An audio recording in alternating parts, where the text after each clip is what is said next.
Brought to you by PrayLatin.com, makers of prayer cards featuring complete English phonetic renderings of Latin pronunciations. There has been a great deal of talk in recent months about signs in the skies and of imminent chastisement.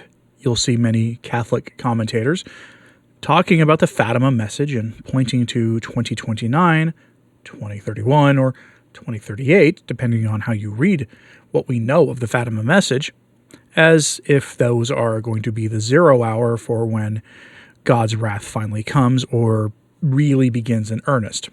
I don't join those voices in doing that because, frankly, none of us knows the time or the hour.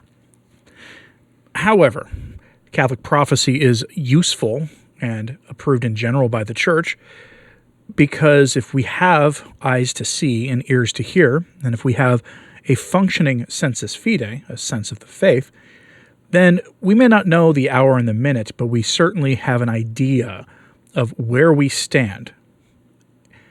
And it's with that I turn now to, first, Malachi Martin, who, despite having been frankly smeared with lies that do not stand up under scrutiny, and there is a book forthcoming, a biography on him, that will clear his name, at least if those who have been smearing him have any interest in honesty. That book will be out in early December. Watch this channel for probably an interview with the author as we get closer. Father Malachi Martin is where we start today. He has a short message on the signs in the skies. You must watch the signs in the skies. He had this idea that he expected it by the year 2000, but he said if it doesn't come then we still have some time. That was almost 30 years ago when he said that. How much time have we? Here's Father Malachi Martin on what the signs in the skies will be. You were talking in our earlier conversation about a sign in the sky. Is Hale Bopp that sign? No. You see, there is going to be a sign. And, Chuck, it may sound foolish to some people for me to call out, as we say in America, on a limb in this matter. But I'm going to call out on a limb in this matter. All right. And make a direct prediction in 2 stages. First of all, I'm talking about something that is seen by everybody on the face of the earth, wherever they are. It is an event, a happening in the skies, so that everybody will see it in his or her area, the same sign. And I'll talk about what the nature of the sign could be for the moment, but they will see it. And everybody will know that it's not natural. It's not aurora borealis. It's not a strange comet. It's not a dark body that crept in the shadow of a Hale Bopp and suddenly is lightsome and will be seen. No. It's something that we will know in our hearts, in our souls. We will know this is a superior power. And it is God, and it's not a UFO, and it's not something from the green men in Mars, or whatever, or from another galaxy. We'll know that. Because our souls, which are made by God, will tell us, no, this is He. This is the one who made you. That's number one. That's sort of a sign. Mm-hmm. And it will be very disruptive and very frightening for a lot of people. And they will seek where to hide their faces. But nothing more than that will happen for the moment. Those who have faith will be confirmed in their faith, religious faith. Mm-hmm. Those who haven't got faith won't be necessarily converted to any faith. But they will know. They will know for sure. As much as they feel their own bodies to be alive, they will know this is the supreme power. Now, if, by the way, and this is not the Hale Bopp, if before the end of this spring, mm-hmm. end of May, say beginning of June, mm-hmm. there is an extraordinary event in the sky of that nature, then we haven't got long to go before, as the good old American phrase has it, all hell breaks loose. If there's nothing eventual, no event of significant, and of the kind I've said, then it's not yet, but it's going to come. And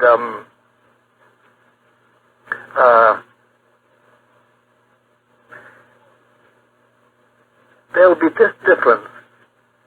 You know, in 1938, there was this funny series of lights that many astronomers wrongly tried to explain as aurora borealis. Mm-hmm.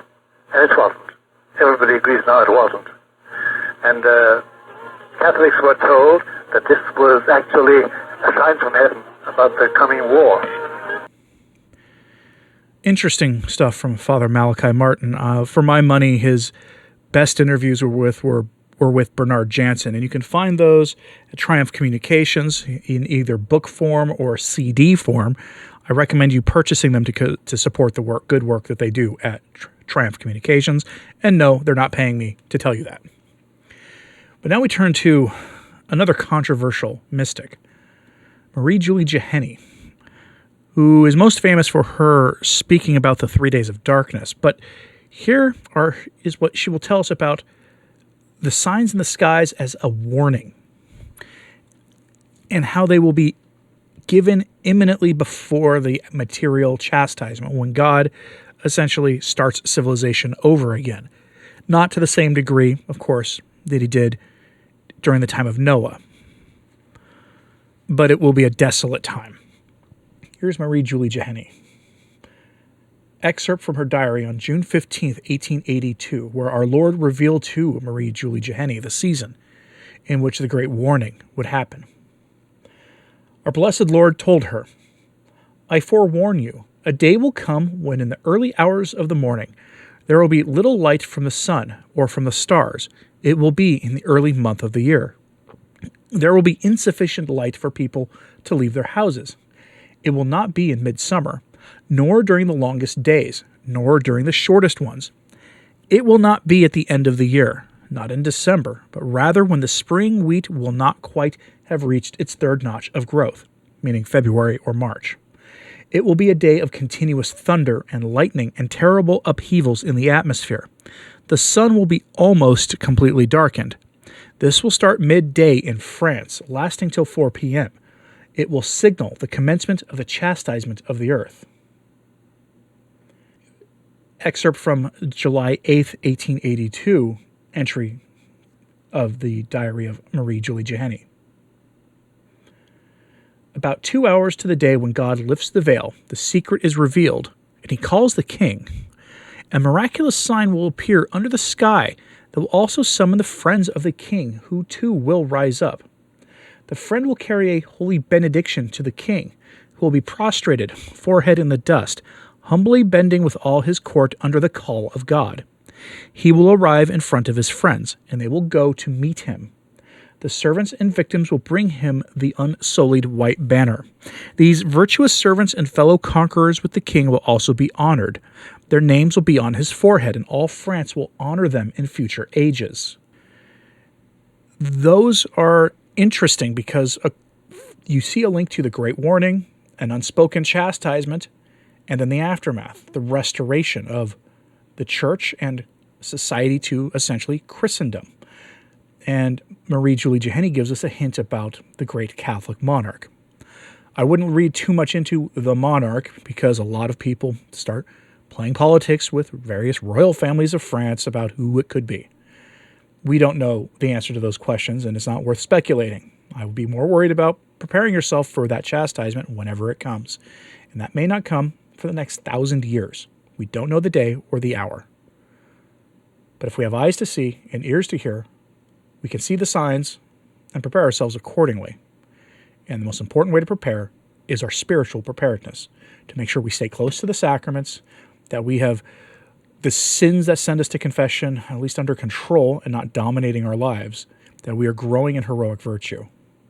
Now, in closing, we return to Father Malachi Martin, who told Bernard Jansen in one of his incredible interviews the following, quote, "I think the big factor is what happens in the skies.